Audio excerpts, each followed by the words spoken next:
여러분 반갑습니다.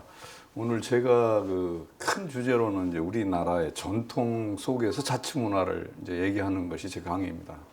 다른 분들의 강의는 아마 자치 제도라든지 자치 주민 자치의 어떤 그 성격 기본적인 이런 것들을 많이 말씀하실 텐데 좀 기대가 안 되실지 모르겠습니다. 재미가 없다고 생각하실지 관심이 없을지 모르겠는데 그래도 우리의 전통 속에 자치 문화가 어떻게 있는가를 저를 통해서 좀 보신다 생각하고 편하게 들으시면 좋겠습니다.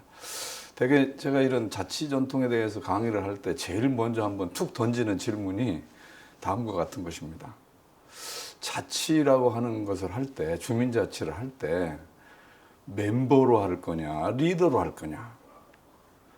근데 지금 우리나라의 지금 주민자치라든가 지방자치를 할 때 대개의 경우는 리더적 성격이 많더라고요. 그게 과연 딱 맞을까? 근데 이제 우리가 아파트의 자치 같은 걸 얘기를 하면 이거를 전통사회로 넘어가면 마을 자치인데 거기는 리더가 사실 전혀 없어요. 그냥 마을 주민들이 공동체에서 같이 하는 거거든요. 그 모습이 현대의 주민자치에도 한 30%나 40%는 좀 녹아 있어야 되지 않겠는가 하는 게 제 생각이거든요. 그런 생각을 조금 더 구체적인 전통과 문화 속에서 좀 같이 살펴보려고 하는 게 제 강의입니다. 그 멤버냐 리더냐 얘기를 했는데 사실은 여기 오신 선생님들, 제 강의를 듣는 선생님들도 멤버라는 걸 생각을 하시지만 실질적으로 보면 리더라는 생각도 많이 하실 것 같아요. 그래서 그걸 넘나들어야 된다. 이제 그 생각이 먼저 들고요. 두 번째 하나 더 말씀드리면 약간 먹물든 리더들이 하는 그 자치하고 정말 뭐라고 할까 정말 생활 속에 있는 이 주민들이 하는 자치하고 차이가 있거든요. 그래서 우리 전통 자치 속에서 그런 모습들을 좀 볼 수 있도록 그렇게 한번 해볼까 생각을 합니다. 제가 그림을 하나 준비해 왔는데 사실은 이제 저 사진을 보고 제가 질문을 해요. 저게 언제 적 사진일까? 저게 시골 모습이잖아요. 근데 주민자치하면 저런 걸 보여드리는 게 좀 이상하긴 한데 저거를 제가 대학 제자들한테 한번 물어봐요. 저 사진이 몇 년도 사진 같냐? 그러면 대개 뭐 1950년대, 60년대 막 이렇게 얘기를 하고요. 그래서 제가 그러면 할아버지가 청바지 입는 거 봤냐? 이렇게 내가 농담을 해요. 저 정도 패션이면요. 80년대 아니면 70년대 말입니다. 그리고 저 같은 경우는 저런 어린 나이 같으면 하얀 난닝구에 검은 팬티 입었지 저렇게 패션 있는 거 입질 않았어요.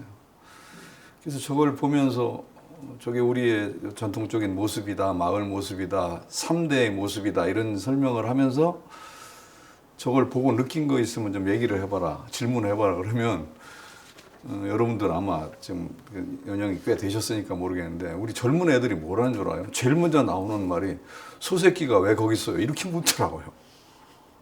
이해되세요?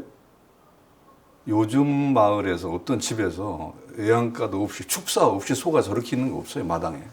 근데 30년, 40년 전에 소는 식구예요, 식구. 우골탑이라고 있잖아요. 대학 갈 때 저 소 팔아서 가니까 그런 얘기도 하고. 그래서 그것이 문화거든요. 그 다음에 두 번째는 애들이 이제 툭 던지는 말 중에 두 번째가 쓰레기는 왜 태우느냐는 거예요. 근데 저게 쓰레기 태우는 게 아니잖아요. 뭐예요, 저게? 모기 뿌리잖아요. 이게 소화가 안 되는 거예요, 소화. 그래서 저 모습 속에서 보이지 않게 우리가 살아왔던 모습이 보여지잖아요. 주민자치를 얘기할 때 전통에서 볼 게 그런 거거든요. 여러분들 혹시 일을 할 때 지금 이제 뭐 사회생활 많이 하셨겠지만 대강 철저히 하는 게 어떻게 하는 거예요? 일을 할 때 대강 철저히가 어떻게 하는 거예요? 근데 이게 앞뒤가 안 맞는 말이에요. 대강 하는 건 설렁설렁 하는 거고 철저히 하는 건 면밀하게 하는 거는 어떻게 이 일을 대강 철저히 합니까? 말도 안 되는 소리거든요. 근데 우리 전통사회 마을이나 이런 데 가면 대강 철저히는 말이 있어요. 그게 무슨 말이냐면 일을 할 때 주인이 볼 때는 싸가지 없는 주인이 볼 때는 철저히 하고 철저히 하는 척하고 주인이 기분 나쁘게 하는 주인이 사라지면 대강 해버리는 거죠. 그러니까 모내기를 할 때 대강 철저히 하면 뭐가 다 뜨는 거죠. 그러면 이거는 싸가지 없는 놈들이다. 저 민중 정서가 있다.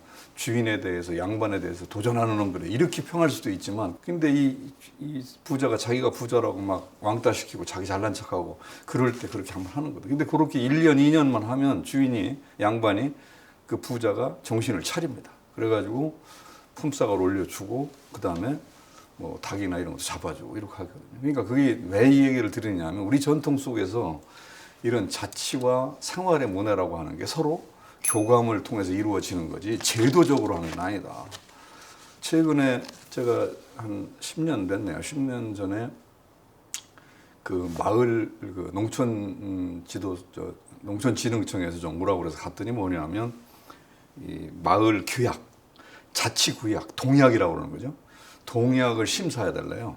그래서 전국에서 한 50개가 냈는데 그 중에 이제 금상, 은상, 동상 이렇게 해서 상을 주게 돼 있었어요. 근데요, 제가 이 얘기를 왜 하느냐면 그게 좋다 나쁘다가 아니라 심사를 들어갔는데 마을 규약이 50페이지가 넘더라고요. 조선시대 마을 규약이요? 없는 동네가 훨씬 더 많습니다. 있어도 3줄, 4줄밖에 안 돼요.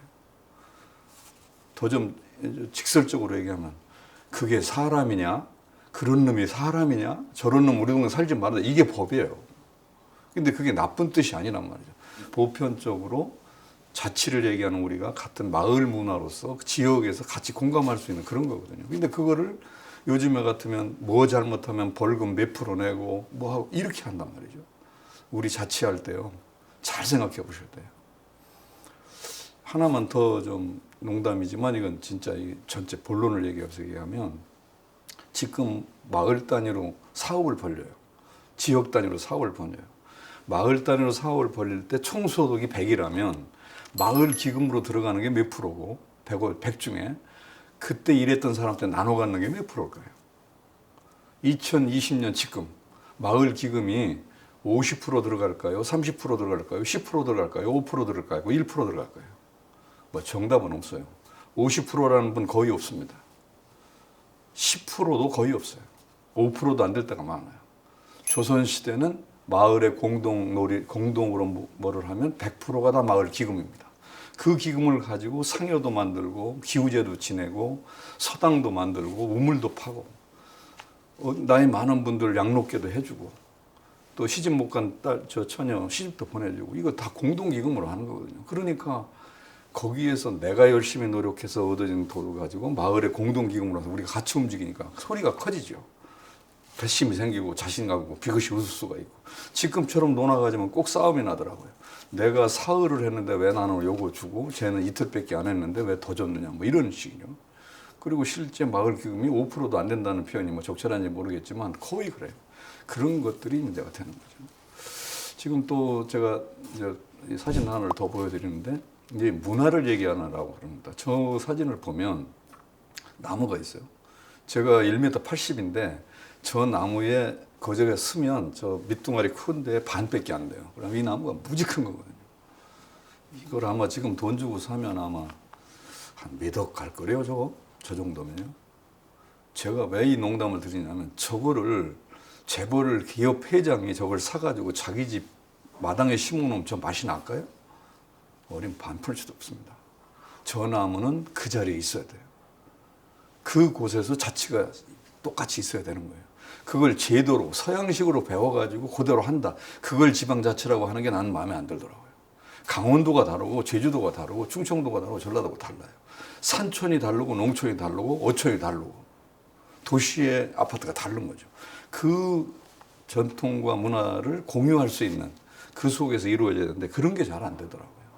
저 나무 같은 경우가 그 자리에 있을 때 값이 있다는 얘기도 했지만 저 나무에는 애환이 다 있어요. 그냥 저 딱 보는 순간에 멋있다 사진 찍고 어딘데 신문에 내자 그게 아니고요. 그네도 탔고요. 목을 매서 죽은 처녀도 있고요. 초등학교 반창회도 여기서 했고요. 할머니와 어머니와 3대가 여기서 도시락 싸갖고 와서 놀던 데도 여기예요. 이런 게 문화로 남아있거든요. 또 위쪽에 있는 사진 하나를 보면 이 맷돌을 돌리는 아주머니가 있고 그걸 쳐다보는 할머니가 있어요. 이게 시어머니와 며느리와 손녀예요. 근데 저 맷돌을 이렇게 돌려가면서 콩을 이렇게 가는데 저기에 말풍선을 이렇게 놓으면 말들이 여러 가지가 나오겠죠. 할머니가 이렇게 얘기를 해요. 너 돌리는 거 보니까 아직도 그렇게 못 돌리냐. 좀 빨리 돌려라. 그래야 빨리 이 콩이 저기 갈아질 거 아니냐. 이렇게 만약 해. 그래서 이 말풍선에다가 이 돌리는 속도 봐라. 저렇게 하고도 저게 제대로 된 며느리냐? 이렇게 얘기를 하면 말은 안 하지만 며느리는 뭐라고 그러냐면 저 노인네는 죽지도 않아 그럴 수 있어요. 우스갯소리예요. 근데 저 시어머니가 야 그만해 내가 할게 뭐 그렇게 열심히 하냐 땀나게 지금 안 해도 돼 찬찬히 해 이렇게 하면 며느리는 뭐라고 얘기하느냐면 엄니 왜 거기 햇빛에 나와 계시 얼른 들어가셔 이거 내가 다 할 테니까 걱정 마라 이 대화가 이렇게 가는 거예요. 근데 이게 바로 자치에서도 통해야 되는 거예요. 법으로 따지고 뭐 해가지고 되는 게 아니라 감성으로 통하는 게 이게 자치다. 그리고 그런 자치의 전통과 역사가 우리 역사 속엔 참 많더라. 이제 그걸 좀 강조하고 싶습니다. 지금 보는 사진 중에 징검다리가 이렇게 있어요. 징검다리가 있는데 징검다리 그림을 보면 한 100여 개가 있는데 돌이 맨들맨들해요. 그러면 저건 분명히 굉장히 오래된 거예요. 맨들맨들할 정도로 걸어 다닌 거죠. 그런데 저 징검다리가 저렇게 맨들맨들하다는 얘기는 적어도 150년, 200년은 됐다는 얘기입니다.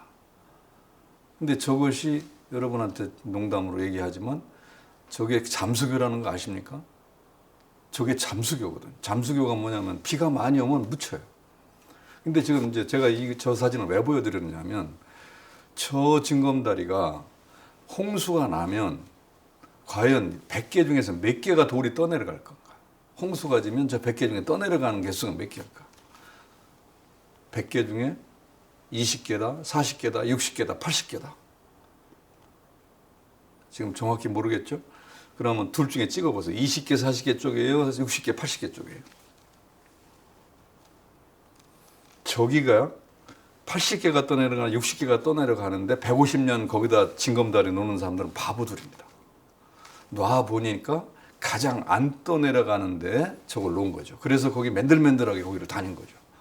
그게 전통입니다. 전통이라는 건 한 사람이 만들어내는 게 아니에요. 살아보니까 같이 생활을 해보니까 그게 맞다. 이제 그렇게 되는 거예요. 그러니까 우리가 주민자치의 전통도 무슨 제도와 규율이나 이것도 있지만 그냥 살아오면서 그게 경험이 돼서 남은 것들이에요.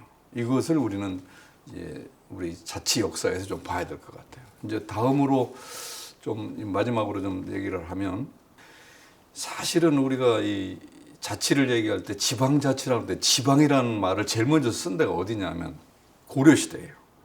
고려시대는 거의 지방 세력들이 대를 이어가면서 지금처럼 이렇게 선거해가지고 뽑는 게 아니라 대대로 그 김씨가 대대로 아들, 손자, 증손 내려오면서 그 지역을 다스렸죠. 그래서 호족이라고 우리가 불렀던 거죠. 근데 조선시대가 되면 중앙에서 파견을 하죠. 그래서 청와대 관령장을 받고 임금한테 받고 오죠. 그래서 중앙에서 지방을 통치하는 조직으로 바뀌는 거죠. 그런데 그렇게 함으로 해서 고려시대보다 훨씬 더 중앙 집권 제도가 강화된다고 생각을 하는데 사실 지방사회에서는 그걸 받아들이지 않죠. 그래가지고 거기서 이제 다음에 얘기하겠지만 유양소라든가 자치 조직이 생겨나는 거죠. 지금 같으면 의회 같은 게 생겨나서 그래서 지방의 현감이나 저 관리로 파견되는 사람이 제일 먼저 가는 데가 두 군데가 있는데 하나는 향교를 간다는 거죠. 가서 공자님한테 절을 한다는 거고. 두 번째는 향해. 말하자면 지금 같은 의회 같은 건데 지방의 사족들의 모임이 있어요. 그 모임에 가서 인사를 한다는 거죠. 거기에 잘 보여야 통치가 이루어지니까. 그래서 그 조직 안에서 과연 어떤 것이 있는가에 대해서 좀 자세히 보면서 그걸 그대로 현대에 할 수는 없지만 현대와 어떻게 연결시킬 건가. 거기에서 보여지는 모습은 무엇인가. 이런 걸 좀 볼 수 있었으면 좋겠어요. 그래서 여러분들이 전통 자치를 이해할 수 있도록 하는 데 도움이 좀 됐으면 좋겠습니다. 이상 오늘 강의는 마치겠습니다.